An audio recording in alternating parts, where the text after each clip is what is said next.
이게 말이 되나요?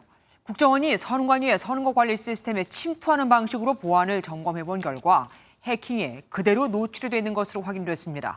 외부에 인가받지 않은 컴퓨터도 얼마든지 연결이 가능했고 한 번 투표한 사람이 또 투표하는 것도 가능했으며 해커가 개표 결과값을 바꿀 수도 있었습니다.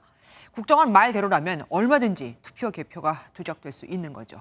뿐 아니라 실제로 지난 2021년엔 북한 해킹 조직 김숙희가 선관위 직원의 이메일을 통해 대외비 문건 등을 해킹해 간 것으로도 확인이 됐습니다.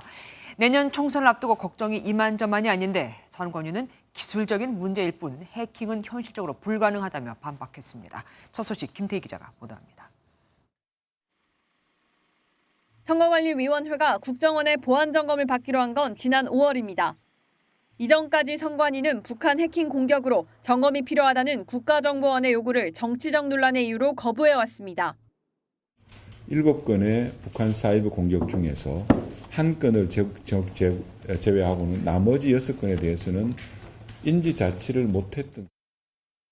국가정보원은 한국인터넷진흥원과 함께 지난 7월부터 9월까지 선관위 전산망을 침투하는 방식으로 보안 점검을 한 결과 관리가 부실해 선관위 사이버망을 해킹 가능한 것으로 확인했습니다. 국정원은 특히 사전투표소의 경우 투표소 내 설치된 통신 장비로 선관위 내부망으로 침투해 해킹이 가능하다고 설명했습니다. 사전에 투표한 인원을 투표하지 않았다고 하거나 그 반대의 경우도 조작이 가능하다는 겁니다. 개표 시스템에 접근하는 접속 패스워드도 초기 값으로 이용해오는 등 관리가 부실해 투표 결과 값을 변경할 수 있다고 덧붙였습니다. 또 2021년 4월에는 북한 해킹 조직 김숙희가 선관위 직원의 상용 메일 계정에 악성 코드를 감염시켜 대외비 문건과 PC에 저장된 자료가 유출된 것으로 확인됐습니다. 선거관리위원회는 선거 시스템에 대한 해킹 가능성이 부정선거로 이어지는 것은 아니라며 자칫 선거 불복을 조장해 사회 통합을 저해할 수 있다고 입장을 밝혔습니다. MBN 뉴스 김태희입니다. 안녕하세요. 김주하입니다.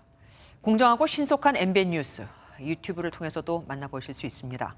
특히 더 많은 뉴스와 라이브를 보고 싶으시다면 오른쪽을 눌러서 구독하시면 됩니다. 어렵지 않죠? 빠르고 정확한 뉴스로 계속 찾아뵙겠습니다. MBN 뉴스를 시청해주신 여러분 고맙습니다.